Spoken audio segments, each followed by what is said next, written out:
The foundational architecture of the global reserve currency is undergoing a quiet structural transition. For centuries, physical gold defined the value of money. Paper currency served merely as a portable claim on that metal.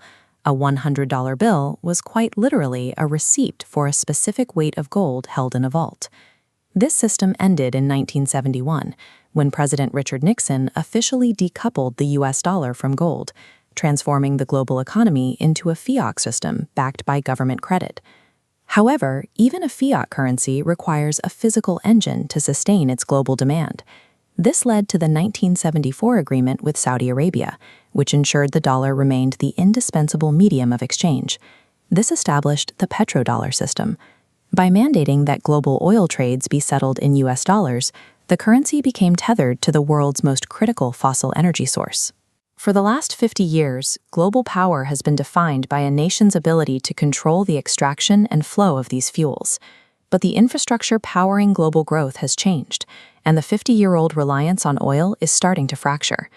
The global economy is shifting toward a compute energy standard, where raw electrical output serves as the new backing asset for technological and economic growth. The base unit of this new economy is the physical silicon required to execute an artificial intelligence compute cycle. The capabilities of artificial intelligence are not abstract, they are limited by the physical capacity of this hardware. The power requirements are vastly different from the legacy internet. A standard search uses minimal power, while a single AI generation requires a massive energy spike to process. This process, known as inference, becomes a massive drain when scaled across millions of concurrent users. To meet this demand, companies are building massive data centers, housing thousands of server racks that run these compute cycles 24 hours a day. This surge in compute activity is placing an unprecedented strain on national electrical grids that were never designed for this level of constant draw.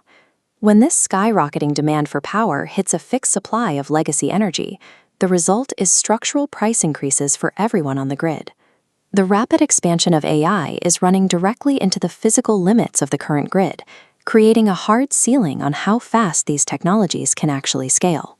For the world's largest tech companies, a stagnant energy grid is an existential threat to their growth.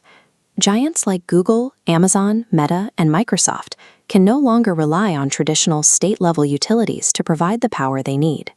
This has triggered a massive shift in corporate strategy. These software companies are now establishing their own internal energy divisions. They are bypassing traditional energy markets to directly finance and build their own proprietary power generation. These firms are zeroing in on nuclear energy because it is the only source capable of providing the constant, high-density power for AI data centers. This is hyperscaler vertical integration. Tech companies are aiming to own the entire chain, from the silicon chip design to the nuclear reactors that power them. While tech companies operate on timelines of months, legacy utilities plan in decades. This mismatch is forcing tech firms to take direct control of the power supply. This transition turns asset-light software companies into asset-heavy infrastructure operators. These moves are being watched closely by national governments, who recognize that energy control is now synonymous with technological control. Whoever controls the nuclear baseload will dictate the pace of AI development, effectively moving the infrastructure of the future economy into private hands. On the global stage, AI leadership is becoming a direct reflection of a nation's energy security. Long-standing U.S. efforts to contain China's economic growth have now evolved into a race to control the power required for AI. U.S. tariff policies were used to pressure manufacturing supply chains to move out of China, creating initial friction in their industrial base. More recently, this strategy has been compounded by actions that restricted China's access to the cheap fossil fuels that powered its previous growth. By maintaining high economic pressure on Venezuela, the U.S. effectively cut off one of China's largest sources of discounted oil. Similar pressure on Iran further restricted the flow of legacy energy that China used to sustain its industrial expansion. This ongoing containment of the petrodollar pipelines has created an energy bottleneck for China. Faced with these restrictions on traditional fuel, China has been forced to accelerate its shift toward the new energy standard, domestic, state-backed nuclear power. China is now mobilizing massive amounts of state capital to build an independent nuclear infrastructure. This build-out is designed to power domestic AI data centers, removing their dependency on foreign fossil fuels. Current projections show that China's nuclear capacity is on a trajectory to overtake the United States by the year 2030. For the U.S., this projection is a direct threat to its economic leadership, prompting an immediate shift in policy. In response, the U.S. government has issued mandates to quadruple domestic nuclear output to stay ahead of this projection. This move signals that the federal government cannot leave the energy race solely to private tech companies. This global energy deficit is forcing nations to pick sides, creating new trade blocs based entirely on power generation.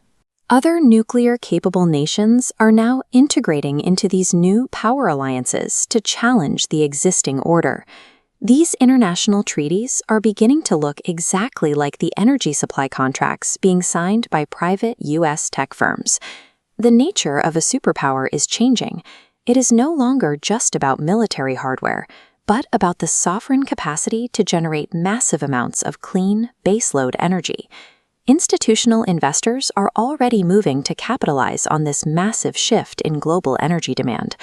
Capital is flowing into 3 specific physical vectors required to keep the AI boom alive. The first vector is the grid itself. The high-voltage towers and distribution lines must be expanded to handle the new load. Investing in grid infrastructure, such as through the Grid ETF, is a play on the absolute necessity of upgrading how we move power. The second vector involves the specialized engineering firms that actually build the reactors and the utility companies that operate them. Funds like the NLR ETF give investors exposure to the companies that will own the central hubs of the future energy economy. The third and most foundational vector is the raw material, uranium. The growth of the digital economy, while seemingly virtual, is ultimately limited by how much of this physical commodity we can pull from the ground. Software intelligence is not a magic force. It is strictly governed by the laws of thermodynamics and the infrastructure of the grid. While the petrodollar system still facilitates global oil trade, it is losing its singular grip as the only measure of economic power. Global supremacy in this century will not be won with algorithms alone. Ultimately, it will be determined by the raw, scalable electrical power a sovereign nation can generate and protect.